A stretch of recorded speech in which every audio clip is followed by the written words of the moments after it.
ఓం నమః శివాయ.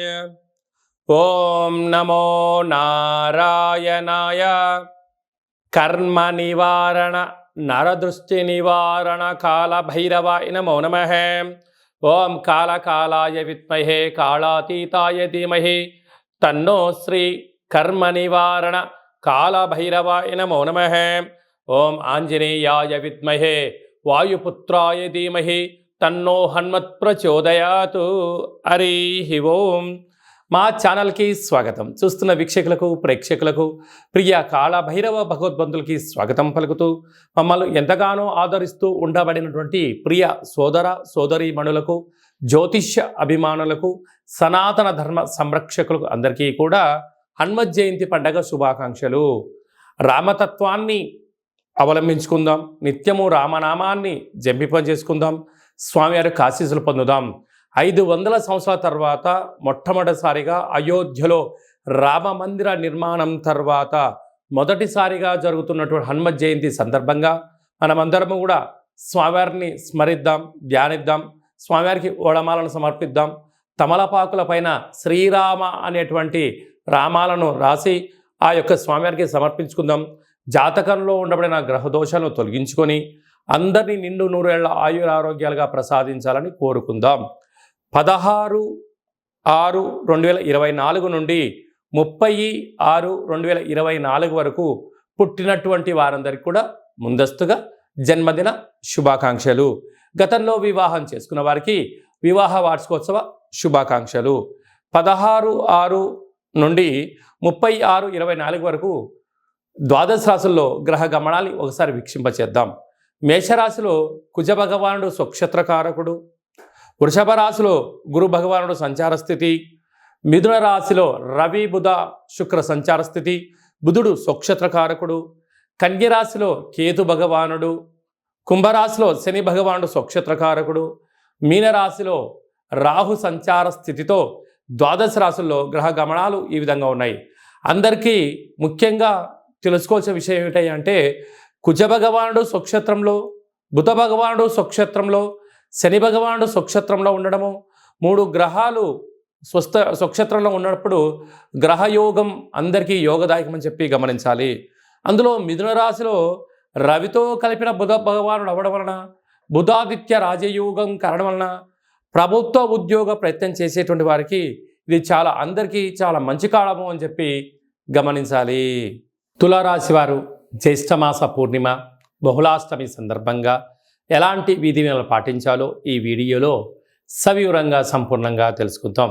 తులారాశిలో ఏ నక్షత్రాలు వస్తాయనగా చిత్తా నక్షత్రంలోని 3వ పాదం, 4వ పాదం, స్వాతి నక్షత్రంలోని 4 పాదాలు, విశాఖ నక్షత్రంలోని 1, 2, 3 పాదం కలిపితే తులారాశి అవ్వడం జరుగుతుంది.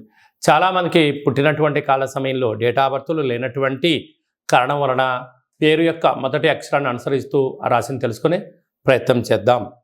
రా, రి, శ్రీ, రు, రే, రో, తా, తి, తు అక్షరాల వారందరూ కూడా తులారాశి జాతకులే. తులారాశి యొక్క అధిపతి శుక్ర భగవానుడు.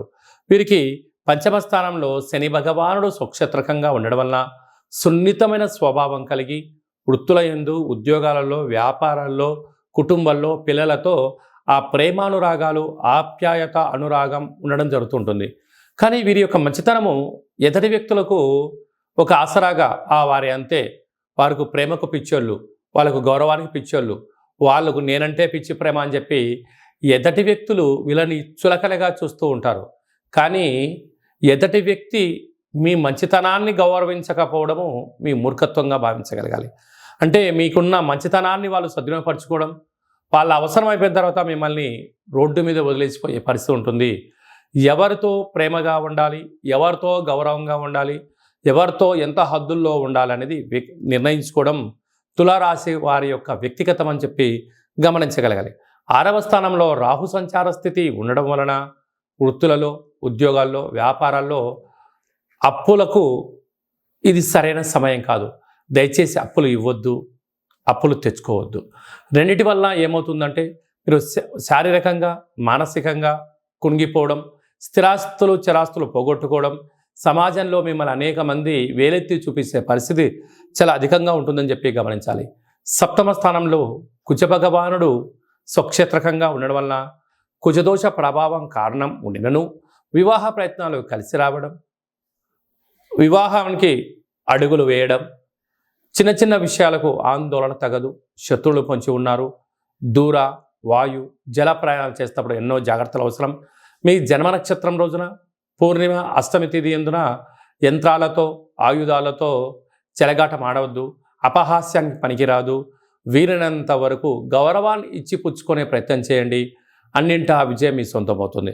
అష్టమంలో గురు సంచార స్థితి ఉండడం వలన నదీ ప్రయాణాలు పనికిరావు.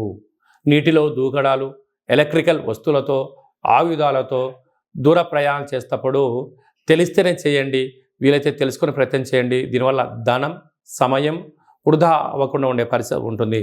భాగ్యస్థానంలో ఏడాది తర్వాత రవి భగవానుడు బుధ భగవానుడు స్వక్షేత్రకారకంగా ఉండడం వలన ప్రభుత్వ ఉద్యోగ ప్రయత్నం చేసేవారికి చాలా మంచి కాలము.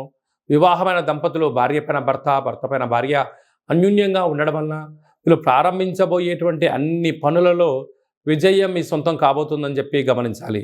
భార్యకు భర్త, భర్తకు భార్య విలాసవంతమైన వస్తువులు కొనుగోలు చేయడం, బహుమతులు ఇవ్వడం, విందులు వినోదాలు, ఆధ్యాత్మికమైన ప్రయాణాలలో విజయం మీ సొంతం అవుతుందని చెప్పి గమనించగలగాలి.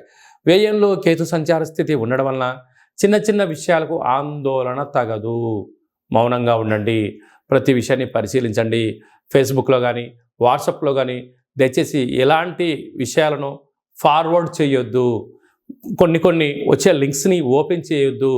అలా అజ్ఞానంగా ఏదో వస్తుంది కదా అని చెప్పి మీరు ఆశించి దాన్ని క్లిక్ చేశారా, మీ బ్యాంక్ అకౌంట్ క్లోజ్ అయ్యే అంటే ధనం పోగొట్టుకునే సైబర్ నేరాలకు మీరు బలయ్యే పరిస్థితి ఉంటుంది. తస్మాత్ జాగ్రత్త.